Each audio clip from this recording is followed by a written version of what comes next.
21장 15절부터 몇 절 읽어드리도록 하겠습니다. 요한복음 21장 15절입니다. 그들이 조반 먹은 후에 예수께서 시몬 베드로에게 이르시되 요한의 아들 시몬아 내가 이 사람들보다 나를 더 사랑하느냐 하시니 이르되 주님 그러하나이다. 내가 주님을 사랑하는 줄 주님께서 아시나이다. 이르시되 내 어린 양을 먹이라 하시고 두 번째 이르시되 요한의 아들 시몬아 내가 나를 사랑하느냐 하시니 이르되 주님 그러하나이다. 내가 주님을 사랑하는 줄 주님께서 아시나이다. 이르시되 내 양을 치라 하시고 세 번째 이르시되 요한의 아들 시몬아 내가 나를 사랑하느냐 하시니 주께서 세 번째 내가 나를 사랑하느냐 하심으로 베드로가 근심하여 이르되 주님 모든 것을 아시오매 내가 주님을 사랑하는 줄을 주님께서 아시나이다. 예수께서 이르시되 내 양을 먹이라. 오늘 그냥 목자들의 역할이라는 주제로 말씀을 좀 드려보도록 하겠습니다. 이미 우리가 잘 아는 말씀이고 또 우리 형님들께서 실제적으로 주님을 섬기시는 삶 속에서 지금까지 해오신 일인데 또 다 아시고 있는 그런 일이지만 대세김질하는 의미로 한번 생각을 해보도록 하겠습니다. 저는 목자라고 할 때 항상 기억나는 말씀이 요한복음 10장의 말씀입니다. 주님께서 나는 선한 목자라 이렇게 말씀하시고 나는 양들을 위하여 목숨을 버리노라. 그리고 목숨을 버리되 내가 스스로 버리노라. 이 말씀은 항상 제 마음속에 감동이 되고 감격스러운 그런 말씀입니다.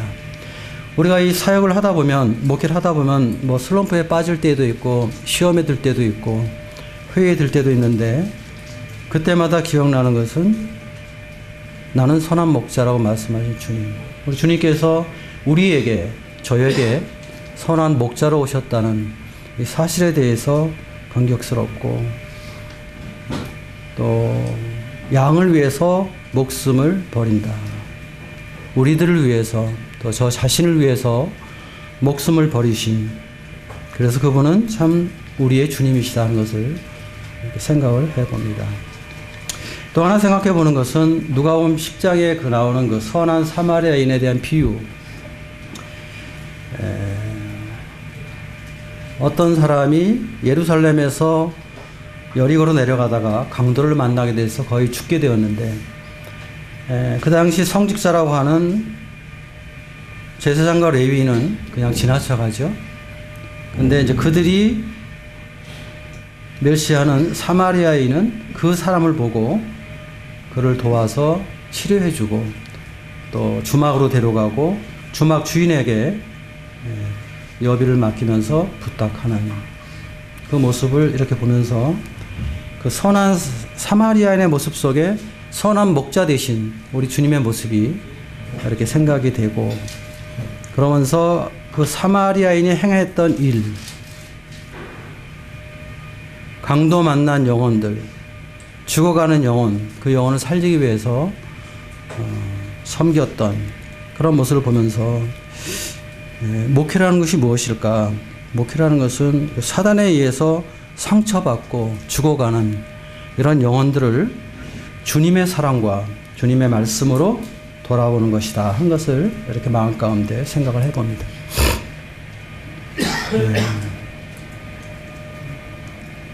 그럼 이제 목회를 우리가 할 때 그럼 우리가 어떤 것이 필요한가?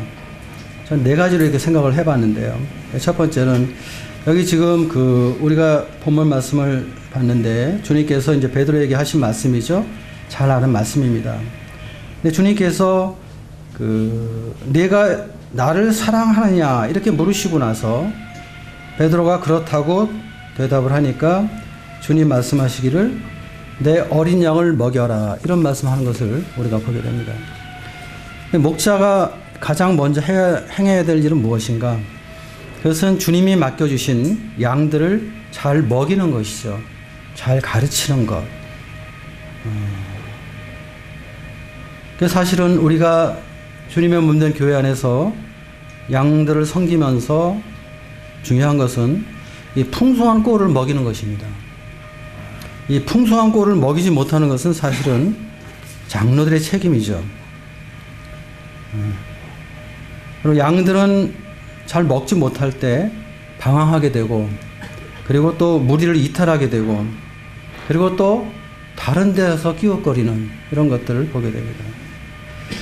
근간에 이제 이렇게 생각해 보는 것은 우리 가운데 참 말씀의 능력이 과거와 같지 않다 하는 이런 생각을 합니다. 그것은 제가 하는 것이 아니라 성도님들이 그런 말을 많이 하고 있다는 것입니다. 그리고 말씀에 대해서 뭐 좀 불평한다고 그럴까요? 판단한다고 그럴까요?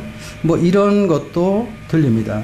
물론 그 말씀을 받는 사람 자체도 문제가 있겠지만, 말씀을 전하는 우리 입장에서 그런 말을 듣는 건 상당히 부담스러운 것이고, 그런 말을 들을 때마다 우리가 우리 자신을 좀 돌아볼 필요가 있지 않나.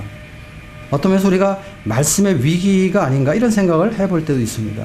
심지어는 어떤 교회는 말씀 때문에 다른 교회를 떠나는, 뭐 여러 사람이 갔다가 뭐 그렇게 하는 뭐 그런 것도 제가 이렇게 들었습니다.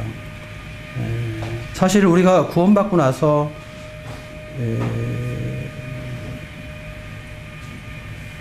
하나님의 교회 안에서 이 말씀을 들을 때 만족을 하거든요, 일반적으로. 어떤 기성교회의 그런 말씀보다는, 또 거듭나지 않은 이런 어떤 사람들의 말씀보다는 다르기 때문에, 능력이 있기 때문에, 또 권위가 있기 때문에. 그리고 군간에는 뭐 유명한 그런 사람들의 말, 혹은 내가 선호하는 그런 그 말씀 때문에 교회를 떠나서 그쪽으로 몰려다니는 뭐 그런 이야기도 제가 들어봤습니다.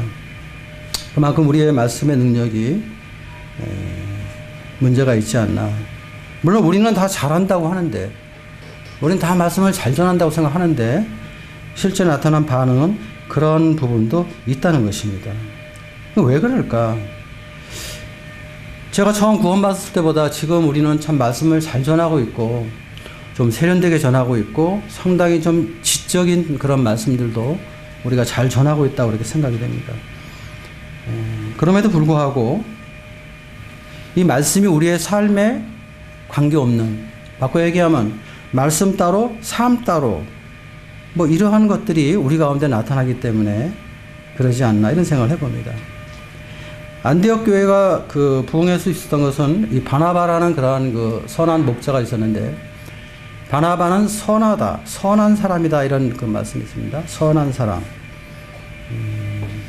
그리고 성령과 지혜가 충만한 사람이다 이런 그 말씀이 사도행전에 기록이 되어 있는데, 그 말씀의 의미를 좀 더 깊이 있게 생각해 본다면은 바나바가 가르치는 그 말씀이 그 사람의 삶 속에 나타나는 그러한 삶의 모습이 있었기 때문에 성경은 그렇게 말하고 있지 않나 이렇게 생각을 해봤습니다.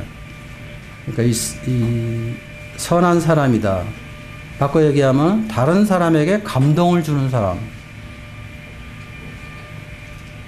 우리 이제 그런 것들을 잘 보지 못하기 때문이 아닌가 이런 생각을 해봅니다. 그래서 우리가 이 말씀을 선포할 때 어떤 단순한 지식 전달이 아닌 이 살아있는 하나님의 말씀을 선포한다는 건 참 우리에게 큰 부담입니다. 상당히 어려운 문제죠.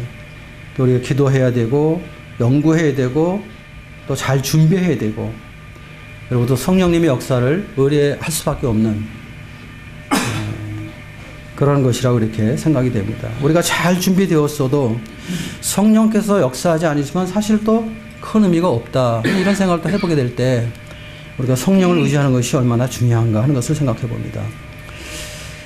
말씀을 준비할 때 전 세 가지가 우리가 좀 생각을 해봐야 된다고 생각하는데요. 첫 번째는 말씀이 좀 맛이 있어야 된다. 좀 표현이 좀 이상합니다만, 말씀이 맛이 있어야 된다. 저희 원당에 그 원주 추억이라는 추어탕이 있습니다. 아마 대부분 형님들이 오셔서 아마 다 잡섰던 것 같은데요. 원당에 추어탕이 굉장히 많습니다. 여러 군데 있는데요. 다른 데는 손님이 없는데 그 집만 유독 손님이 많이 있어요. 이제 기다렸다 먹어야 되고 그럽니다. 뭐 점심 저녁 때 아주 항상 많이 있어요. 왜 그러냐면 맛이 있기 때문에. 똑같은 그 미꾸라지로 그 탕을 끓이는데, 그런데 그 집은 다른 집보다 맛있는 거예요. 그러니까 사람들이 오는 겁니다. 먹고 싶으니까 오는 거예요. 먹고 싶으니까. 저는 그걸 생각해 보면서 우리가 이 주님의 교회 안에서 이 말씀을 선포할 때, 그 말씀을 들을 때 성도님들이 말씀을 듣기 위해서 정말 교회를 오고 싶어 하는, 또 제가 선포하는 말씀을 듣고 싶어 하는, 먹고 싶어 하는, 뭐 이러한 그 마음이 있어야 되지 않는가 하는 생각이 들었어요. 먹고 싶으면 오는 것이거든요. 어떤 말씀은 굉장히 감동이 되고 도전이 되고 공감이 되고 소통이 됩니다. 근데 어떤 말씀은 뭐 큰 소리를 이야기하고 많은 현학적인 용어를 쓰고 또 멋있게 이렇게 하는데 지루하고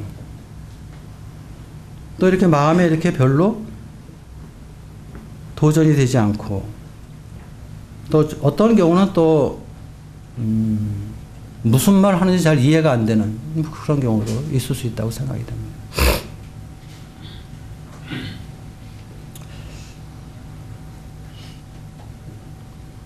그 말씀을 맛있게 우리가 그 준비한다는 것은 말씀이 뭔가 성도님들의 마음 가운데 공감이 되고, 그리고 소통이 되고 도전이 되고 감동이 되는, 그렇지 않으면 그냥 지식으로만 머리에 들어오게 되고 지식으로만 부딪히게 되면 지루하게 되고, 요즘에 지식이라는 것은 뭐 인터넷에 들어가면 뭐 얼마나 많은 지식이 있는지요. 성경에 대해서도 많은 메시지, 뭐 수많은 것들이 너무나 잘 돼 있어가지고 유튜브에 들어가면 수많은 사람들의 그 설교 아주 뭐 유창하지 않습니까? 근데 우리가 그런 데서 좀 더 맛있게 말씀을 선포하기 위해서는 정말 성령님의 도우신 가운데 이 성도님들과 공감이 되고 소통이 되는 그런 말씀이 준비되어야겠다, 이런 생각을 해봤습니다. 두 번째, 저는 항상 생각하는 것은 말씀은 참 쉬워야 된다는 것입니다. 말씀은 단에서 증거되는 말씀은 쉬워야 된다. 우리가 이 복음서에 나타난 주님의 그 설교를 보게 되면은 주님은 굉장히 이제 쉽게 전하려고 애를 쓰셨거든요. 그래서 비유를 많이 사용하셨고, 우리가 이제 한국 사람이기 때문에 그렇지만 이스라엘 사람들이 볼 때는 무난하게 누구나 이해할 수 있는 이제 그런 말씀을 선포하셨는데, 우리는 물론 말씀을 전하기 위해서 많은 공부를 또 우리가 해야 되죠. 그래서 저는 이 공부하는 것이 너무 이렇게 단에서 나오는 것을 별로 좋아하지 않아요. 그것은 일꾼들끼리 모일 때는 뭐 모르지만 성도들한테 뭐 원어 강론하는 것처럼 뭐 이렇게 이야기를 한다든지 어떤 신학적인 용어 이런 것들을 사용해서 한다는 것은 좀 저는 이제 좀 그 불편히 여기는 사람인데요. 어쨌든 말씀은 쉬워야 된다. 말씀은 누가 들어도 쉽게 들을 수 있는, 그래서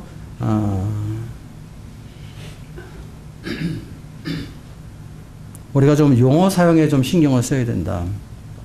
저는 지금은 이제 우리 성도님들 앞에만 설교하지만 처음에 개척했을 때는 저는 주일학교부터 뭐 학생회, 청년 모든 적을 제가 다 했거든요.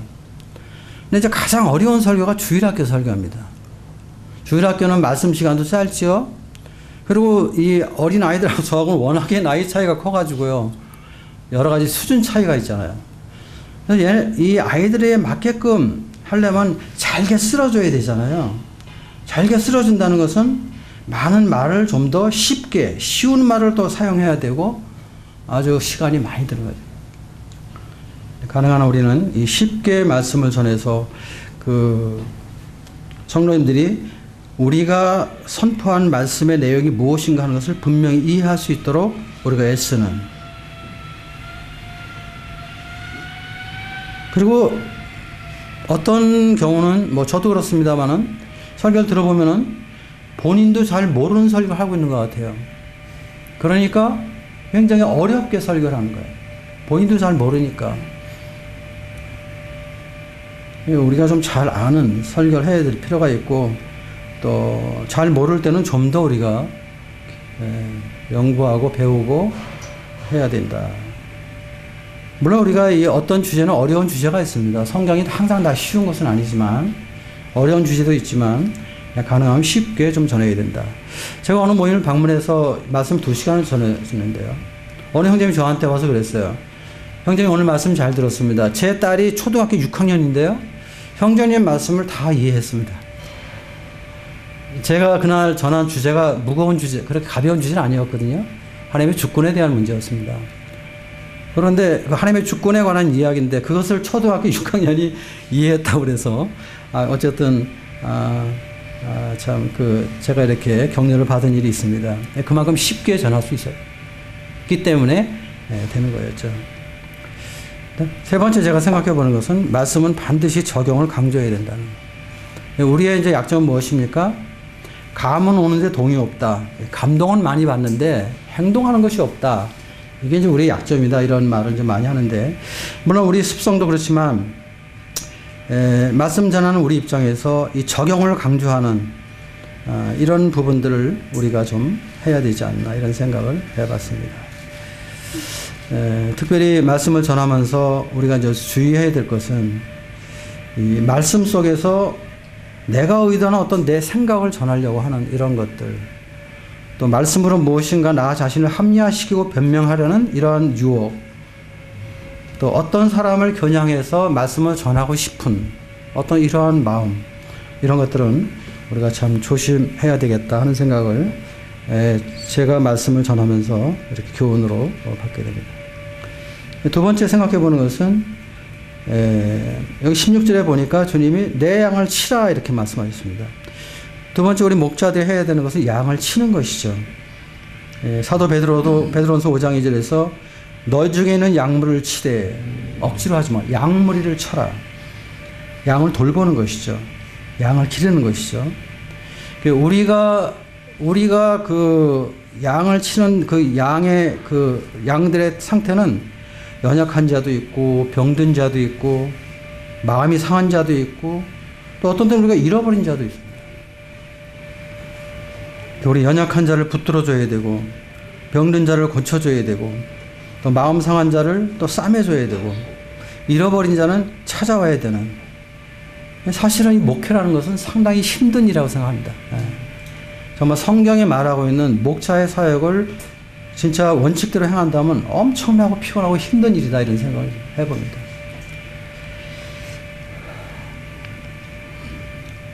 구체적으로 우리는 어떻게 해야 되겠는가? 우리가 잘 아는 건데, 첫 번째는 참 이 양들을 위해서 기도하는 게 참 필요하다. 이 회복이라는 것이 제가 어떻게 해서 회복되는 게 아니더라고요. 전 처음에는 제가 이렇게 말씀을 잘 전해주고 잘 상담해주고 제가 잘 인도해주면은 회복될 거라고 생각을 했는데, 물론 뭐 되는 때도 있지만, 그러나 보면은 사실은 이 회복이라는 것은 어떤 성령님의 어떤 주권 속에서 일어나는 그런 사역의 열매이기 때문에 우리가 이 주님 앞에 어떠한 사역의 활동을 하기 이전에 주님 앞에 기도하는 이러한 태도가 얼마나 중요한가, 이러한 자세가. 그러면서 제가 항상 마음이 어려운 것은 이 기도하는 시간이 가장 적다는 것입니다. 말씀을 준비하고 뭐 이렇게 활동하는 시간을 제가 많이 하는데 이 기도하는 시간이 항상 적은 뭐 이런 거 어려움이 있습니다만, 어쨌든 우리가 어떤 양을 돌아보기 위해서 먼저 우리가 그 양을 위해서 간절히 주님 앞에 기도하고 어떤 성령의 도우심과 역사하심과 인도하심이 정말 필요한 것을 강구하는 이러한 태도가 가장 중요하지 않나, 이런 생각을 제가 해봅니다. 그리고 우리는 이제 신방하는 것이 참 필요하다고 생각합니다. 신방은 아주 절대 필요하다고 생각하는데요.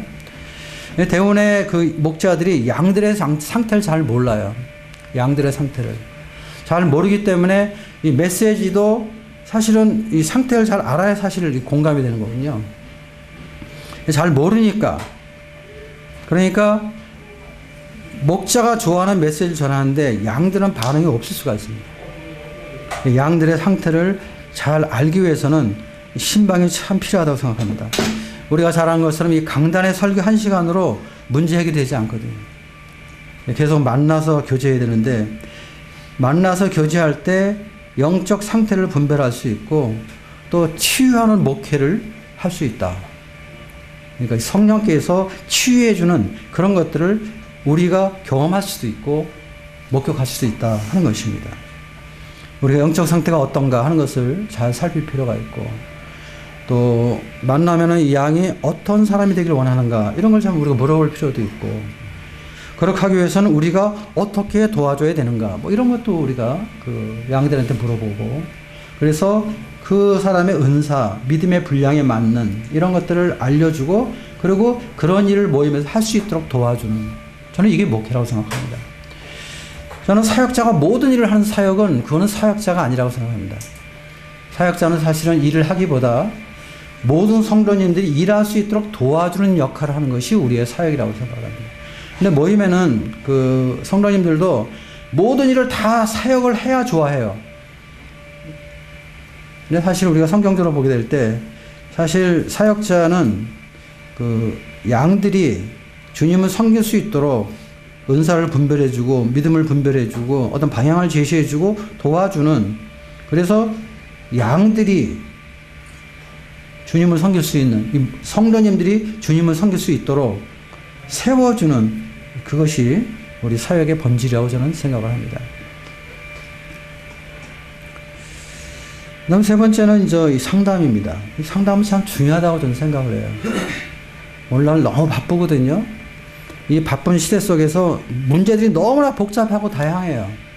근데 강단에서 우리가 주일날 선포되는 그 1시간의 말씀으로 해결이 안 됩니다.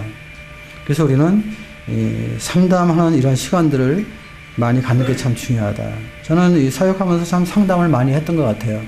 많은 분들이 찾아와서 교제를 하게 되고, 근데 어떤 분들은 안 옵니다. 안 오는 분들은 제가 찾아가든지 아니면 오라고 제가 불러서 교회 사무실에서 이렇게 이제 교제하는, 저는 이런 시간들을 통해서 그 뭐라 그럴까요? 뭐 맞춤 교제라고 할까요? 예, 그 사람에게 맞는 그런 교제를 해줄 수 있었고, 또 그러한 부분에 있어서 성도님들이 많이 회복이 되고 또 이렇게 치유되는 이런 것들을 목도할 수가 있었습니다. 그 다음에 우리 생각해 보는 것은 예방 목회라고 할까요? 이 건강한 사람들도 예방적인 차원에서 돌아보는, 이게 참 중요하다 이런 생각을 요즘에도 해보게 됩니다. 우리는 이렇게 건강하고 잘 있는 분들은 아이 저 사람은 뭐 건강하니까, 근데 그런 분이 한번 병에 걸리면은 아주 회복되기가 힘들어요. 건강할 때 예방하는 것은 쉬운데 이미 병 들어서 곤치려면 아주 힘이 엄청 들거든요. 그래서 우리가 부지런히 살피고 돌아보는 이런 사역이 얼마나 중요한가 생각을 해보고, 잠언 27장 23절에 보면 그런 말씀이 있죠. 내 양떼의 형편을 부지런히 살피어라. 또 소떼의 마음을 두라. 이런 말씀이 있는데, 저 자신을 포함해서 우리 모두가 항상 마음 가운데 기억해야 될 그런 말씀이 아닌가 생각합니다. 이렇게 우리가 돌아볼 때 우리에게 어떤 유익이 있냐면, 일단은 성도의 영적 상태를 잘 알 수 있다는 것입니다. 영적 상태를. 그리고 이 성도와의 관계가 상당히 좋아진다는 것입니다. 친밀해진다는 것입니다. 그리고 또 적절한 말씀을 개인적으로 이렇게 교제함으로 이렇게 양육해 줄 수 있다는 것이, 그리고 기도 제목을 알 수 있다는 것입니다. 그래서 궁극적으로는 그 문제를 가지고 제가 해결해 주기보다는 그분 스스로가 주님 앞에 가져가서 주님으로부터 해결받도록 도와주는 이 역할이 제가 하는 역할이라고 이렇게 생각이 됩니다. 그다음 세 번째 우리가 생각해 보는 것은 양을 감독하는 것입니다.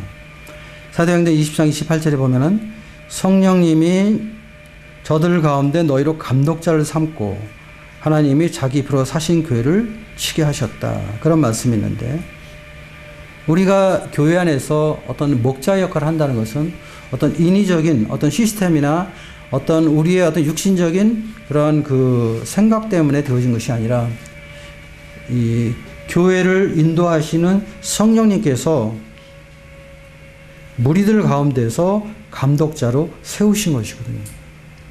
그래서 우리는 감독할 필요가 있습니다. 양들을 감독한다. 감독이란 말이 조금 부담스러운 용어인데 우리 말로는 사실 감독이란 말보다는 보호한다 이런 게 더 좋다고 생각합니다. 감독하면 뭘 감시하고 뒤에서 뭘 살피고 뭘 뒷조사하는 뭐 이런 인식이 있잖아요. 근데 이제 보호해주는. 왜냐하면은 오늘날 영적 세계를 보게 될 때 어떤 사단의 역사가 많기 때문에 거짓 교리들도 난무할 수 있고 또 거짓 교사들도 많이 있고 또 이단 교리로부터 우리가 보호해 줄 필요가 있어요. 근데 양들은 참 분별이 약하다는 것입니다. 양들 스스로는 자기가 꽤나 분별이 있다고 생각하는데 목자가 볼 때는 항상 양들은 분별이 약해요. 고린도 교회 같은 경우도 뭐 다른 예수, 다른 영, 다른 복음이 들어온 것을 보게 되고, 그리고 이 사단이라는 것이 뭐 그냥 본체를 내놓고 들어오는 것이 아니라 항상 광명의 천사로 가장해서 나타나기 때문에 성도님들이 그런 것을 분별하는 데 있어서는 여러 가지 좀 한계가 있는. 그래서 감독된 이 장로 형제님들께서 잘 돌아보는, 분별해주는 이런 것이 얼마나 중요한가. 또 양들 가운데는 불순종하는 양들도 있습니다. 또 양들 가운데는 죄를 짓는 양들도 있죠. 어떤 때는 징계를 해야 되고 또 어떤 때는 책망을 해야 되고 병든 자를 격리시키는. 병이라는 게 전염이 잘 되니까 다른 사람한테 금방 옮아가니까 이런 것들을 우리가 잘 해야 된다고 생각이 되고, 특별히 우리가 참 이 양을 감독하기 위해서 주님이 주신 권위, 영적인 권위를 우리 참 잘 사용할 필요가 있다고 생각합니다. 물론 이 권위는 참 주님의 교회를 위해서 또 주님의 영광을 위해서 우리가 사용해야 되고, 또 이 권위를 사용할 때는 우리가 정말 겸손하게 온유하게 사용해야 된다. 이런 생각을 제가 종종 해봅니다. 어떤 때는 우리가 이 권위를 뭐라 그럴까요? 너무 좀 높은 마음으로 사용한다고 그럴까요? 무슨 우리가 큰 벼슬이나 한 사람처럼 뭐 그런 것들 이렇게 볼 때나 혹은 들려올 때 마음이 좀 어렵죠. 그래서 어떤 이 목자들이 뭐 독선자가 된다든지 독재자가 되는 뭐 이런 것들 우리가 좀 조심해야 되겠죠. 그래서 우리가 권위주의자는 돼서는 안 되지만, 그러나 장로들은 권위 있는 장로가 되어야 된다. 그래야만이 성도들이 그 권위 아래 순복할 수 있기 때문에. 그리고 장로들의 권위가 인정되지 않으면 이 성도님들을 보호할 수가 없습니다. 성도님들을 보호한다는 건 질서 가운데 있을 때 보호를 받는 것입니다. 질서를 깨뜨릴 때는 보호를 받을 수가 없잖아요. 자기가 지쳐나가니까. 그래서 저는 이 근간에 좀 생각해 보는 것은 이 권위를 사용할 때 좀 더 겸손하게 사용해야 되겠다. 우리의 은사, 우리의 능력, 우리의 지혜, 우리의 달란트, 우리가 가지고 있는 강한 것들. 우리는 내가 강하면 약한 사람에게 그런 도와줄 때 어떤 그 강함을 과시하는, 나타내려고 하는, 또 약자의 연약함을 잘 모르는, 제가 이런 것들 요즘에 많이 보고 있습니다. 그간에 모세의 온유에 대해 좀 생각을 해봤습니다. 모세가 얼마나 온유한 자인가 이런 생각을 해봤었는데요. 그러면서 참 모세가 훌륭한 사역자였고, 모세가 그 온유한 자라고 하나님께서 인정할 수 있었던 것은 그는 하나님이 주신 그의 모든 능력을 사용할 때, 물론 그가 이제 화를 낼 때도 있고 혈기도 낼 때도 있었지만, 그러나 그의 사역의 하나의 포커스는 항상 온유와 겸손으로 사용했다는 것입니다. 그렇기 때문에 그는 40년 동안 정말 그 지긋지긋한 그 이스라엘 사람들의 그 불평, 원망, 비난, 뭐 애굽으로 돌아가자, 뭐 네가 뭐 우리 죽이려고 이 광야로 데리고 왔지. 40년 사람 다 죽고 40년 후에 또 세워졌는데 그 사람들도 마찬가지였어요. 신명기에 보면 2세대도 똑같았거든요. 제가 그 목사하면서 아유, 저는 이 정도 되면 정말 사역을 그만둬야 되겠다. 근데 모세는 40년 동안 그 어려운 사역을 끝까지 감당할 수 있었던 것은 그가 정말 온유한 사람이었기 때문에 가능했다고 생각합니다. 겸손한 사람이었기 때문에 가능했다고 생각 들었어요. 주님도 나는 마음이 겸손하고 온유하니 나의 멍에를 메고 내게 배우라 이렇게 말씀하셨는데, 참 그러한 부분을 주님 앞에 항상 배워야 되겠다 이런 생각을 해봤습니다. 마지막으로 생각해 보는 것은 이제 양을 인도하는 것입니다. 양을 인도한다. 히브리서 13장 7절에 보면은 그런 말씀이 있죠. 하나님의 말씀을 너희에게 이르고 너희를 인도하던 자들을 생각하며 저의 행실과 종말을 주의하여 보고 저의 말들을 본받으라. 저의 행동을 본받으라. 그런 말씀이었는데 인도한다는 것 참 이거 어려운 것 같습니다. 그리고 인도한다는 것은 본인이 되는 것을 말하는 것이잖아요. 그 이스라엘에서는 이제 양을 인도할 때 목자가 앞에 가면 양이 이렇게 따라오잖아요. 요한복음 10장에도 주님이 그렇게 말씀하셨습니다. 목자가 먼저 가면은 양이 따라가며 이런 말씀이 있습니다. 그래서 이제 이스라엘은 목자들이 그렇게 행동하는데 제가 호주를 갔는데 호주는 목자들이 어떻게 하냐면요. 뒤에서 막 몰아요. 목자들이. 그래서 이 사냥개를 통해서 막 집게해서 무섭게 해가지고 몰고 그리고 이제 목자도 흰 막대기를 들고 이렇게 막 몹니다. 근데 이제 그 양을 인도하는 것은 이렇게 뒤에서 뭐 그냥 미는 것이 아니라 목자가 앞에 먼저 가는 것이거든요. 근데 양들도 우리가 이 사역을 해보면 알지만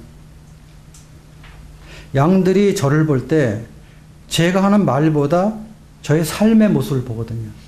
이게 참 무서운 것입니다. 참 어려운 부분입니다. 제가 뭐 강단에서 이렇게 말씀을 선포하죠.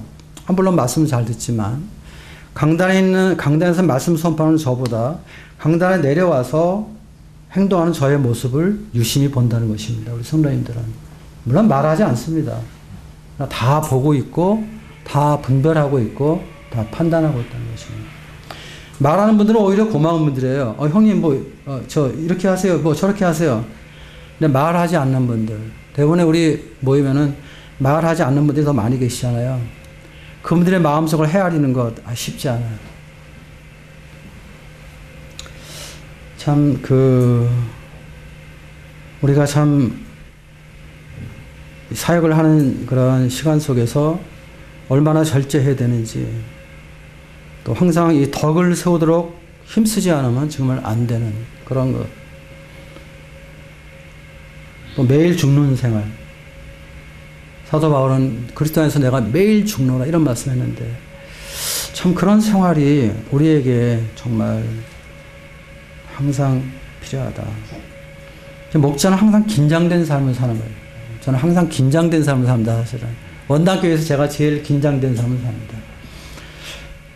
그래서 왜냐하면은 제가 덕이 되지 않으면 제가 절제하지 아니하고 제 어떤 본성대로 살아간다면 또 내가 그리스도와 함께 죽어가는 그런 삶의 간증이 나타나지 않는다면 저는 성도님들로부터 얼마든지 버림받을 수 있기 때문입니다. 그럼 주님께서 저에게 맡겨진 그 소임을 저는 감당할 수 없는 것입니다. 제가 아무리 은사가 탁월하고 능력이 탁월해도 양들이 싫다는데 어떻게 하겠어요? 양들이 싫다는데. 우리에게는 이런 부분이 참 중요하죠. 그래서 이 목회라는 것은 참 힘든 거라고 저는 생각합니다. 많은 수고가 따르는 것이고요. 그래서 자원하는 자가 많지 않다고 생각이 들어요. 하나님의 소명이 필요한 상황입니다. 부르심. 그리고 그 부르심은 바로 사명으로 연결이 되잖아요. 사명. 소명은 항상 사명과 연결이 되는 것입니다. 목회는 우리의 사명입니다.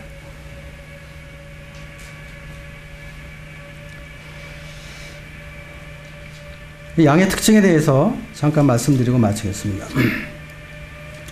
제가 이렇게 사역을 하면서 느끼는 것은 제가 교만해서가 아니라요. 양들은 혼자서는 못 산다는 것입니다. 양들은 혼자 이렇게 내비두면 안 돼요.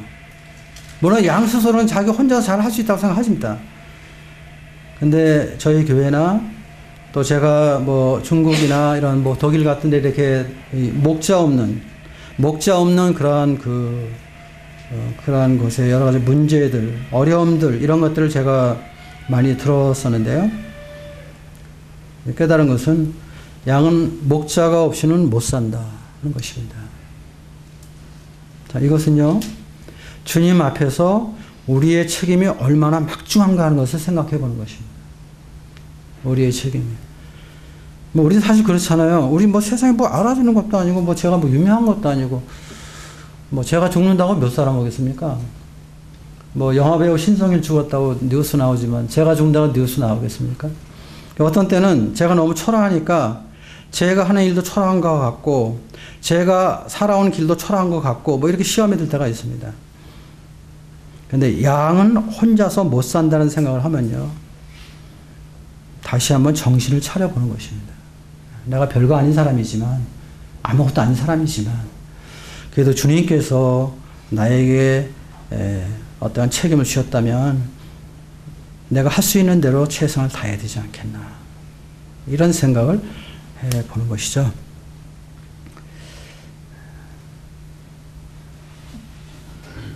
양들 중에는 잘 안 먹는 양들도 있어요. 이 양들이 있지요, 이 식성이 까다롭습니다.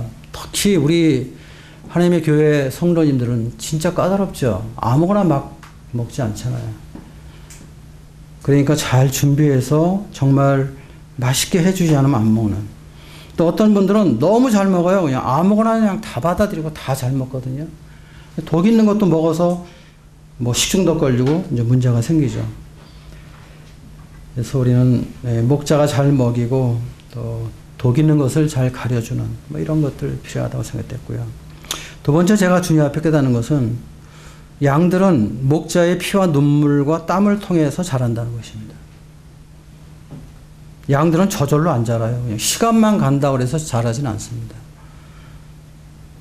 물론 성령님께서 하시는 것인데요, 우리가 아무리 열심히 해도 안 될 때가 있고 또 우리가 아무것도 안 했는데도 어떻게 되는 때가 있습니다. 뭐 성령님의 어떤 주권적인 역사가 있지만, 그러나 양들은 목자의 눈물과 땀을 먹고 자란다는 것입니다.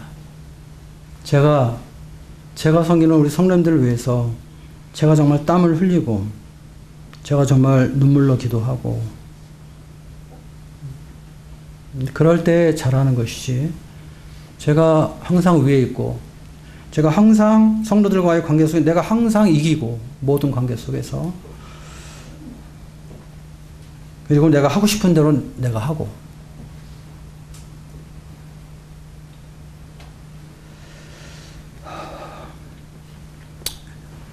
그래서 극진한 섬김이 얼마나 필요한가 생각을 하는데, 실제 우리는 사역의 현장에서 그렇게 깨닫는 것만큼 제 몸이 따라가지는 않습니다. 이게 참 어렵죠, 그런 부분들이. 그렇지만 어쨌든 무관심해서는 안 되겠다. 또 게을러서는 안 되겠다. 그리고 작은 것부터 이렇게 또 세밀한 부분을 좀 챙겨주는 그런 지속적인 섬김이 필요하다 하는 것을 이렇게 좀 깨닫게 됩니다. 그다음 세 번째 제가 생각해 보는 것은 양들도 대접받기를 원한다는 것입니다. 양들도. 전 처음에 생활할 때 제 생활이 너무 힘들었어요. 너무 어려웠어요. 뭐 지금도 제가 이렇게 뭐 여유 있는 삶을 사는 것은 아닙니다. 누구를 도와준다는 생각을 제가 할 수가 없었어요. 저는 도움을 받아야 될 사람이 생각했어요.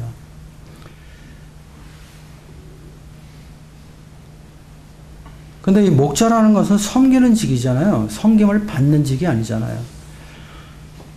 오늘날 어떤 면에서 이 기독교 안에서 어떤 종교적인 체계 속에서는 이 목자가 뭐 굉장히 높은 사람처럼, 그래서 뭐 황제 목회를 한다, 뭐 이런 것 때문에 교회가 판단받는 그런 일들을 우리가 보는데, 사실 어떤 계급으로 얘기한다면 목자는 섬기는 사람이가 가장 낮은 사람이잖아요. 그렇죠? 우리가 가장 낮은 사람입니다.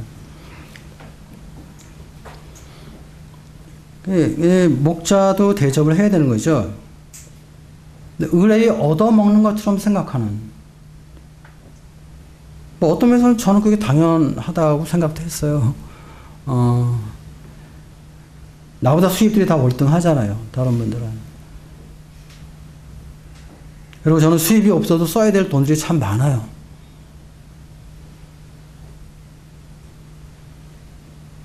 그런 입장에서 뭐 섬김을 받을 수 있다는 생각을 했었습니다. 근데 사역을 계속 하다 보니까 안 그래요. 양들은 전혀 모르거든요. 그런 걸 몰라요.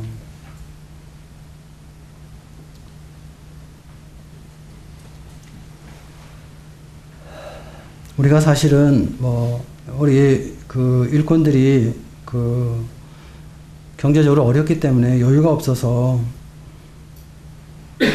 그렇긴 하지만은 뭐 우리도 가장 많이 대접을 받지 않나 이런 생각을 해봅니다. 저도 제가 많이 대접받는다고 생각을 해요. 근데 어떤 때는 그것이 당연한 것처럼 생각이 들었어요. 뭐 당연할지도 모르죠. 우리 입장에서는. 근데 양의 입장에서는 안 그렇다는 말이에요. 양들도 대접받기를 원한다는 것입니다. 이런 우스갯 얘기가 있습니다. 목사하고 경찰하고 기자하고 밥을 먹으러 갔어요. 점심시간에. 누가 돈을 냈습니까? 이렇게 질문을 하더라고요. 누가 돈 냈겠어요, 여러분? 목사, 경찰, 기자. 다 이거 남한테 대접받는 사람들이거든요. 자기 돈 안 쓰는 사람들이거든요. 집주인이 냈어요. 식당 주인이 냈대요. 우스갯소리면서도 참 우리한테는 좀 이렇게 교훈이 되는 그런 말씀입니다. 요즘에 이제 그런 말이 있어요. 자꾸 이제 우리 형님들도 연세가 많고 저도 이제 나이가 참 많아졌어요. 제가 이렇게 나이가 많다니 이런 생각을 해보는데요. 요즘에 젊은 사람들이 그런 얘기를 하죠. 꼰대가 되지 않으려면은 나이가 많이 들면 지갑을 열어야 된다. 이제 그런 말을 하는데, 뭐 지갑을 많이 열어야 되는 건 사실이죠. 근데 뭐 지갑을 열어도 뭐 지갑이 뭐 이렇게 별로 이렇게 뭐 많이 있질 않아서 좀 그렇긴 한데, 요즘에는 제가 지갑을 좀 많이 열려고 애를 써요. 가능하면 제가 돈을 내려고 그러고, 없으면 안 내지만, 제가 있으면은, 있는 것만큼은 제가 내려고 합니다. 이 성도님들도 목자들의 섬김을 받기를 원하더라고요.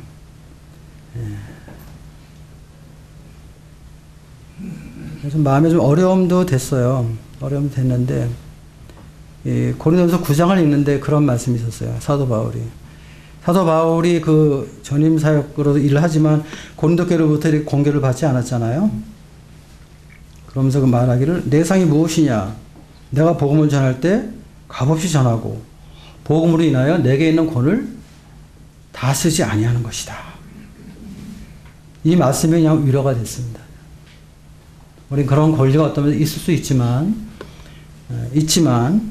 그러나 그 권리를 나는 사용하지 않았다. 쓰지 않겠다. 하는 그 사도 바울의 그 고백이 공감이 됐습니다. 참 바울 사도는 참 훌륭한 사역자라고 생각합니다. 저는 사도 바울로부터 많은 교훈을 받습니다. 시간이 다 됐네요. 이제 마쳐야 되겠죠? 베드로전서 5장에 있는 말씀 한번 보고 마치겠습니다.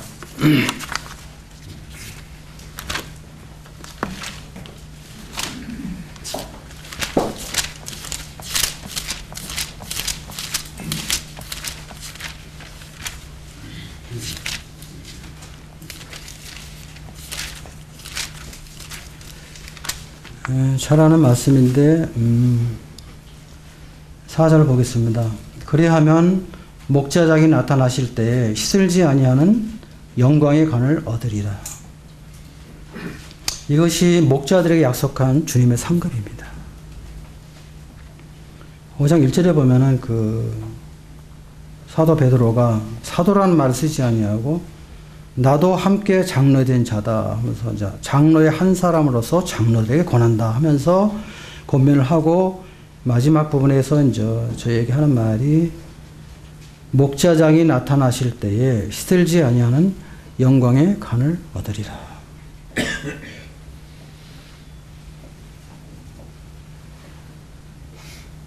우리들은 목자장이신 주님과 함께 일하는 그런 그 작은 목자들이죠. 그래서 목자장과 함께 일하는 것이지 우리 혼자 일하는 것은 아니다 하는 것을 좀 이렇게 마음에 생각을 해봤고요. 그리고 우리에게는 영광의 면류관이 있다는 것이죠. 희생적인 사역에 대한 주님의 보상이 반드시 있다는 것입니다.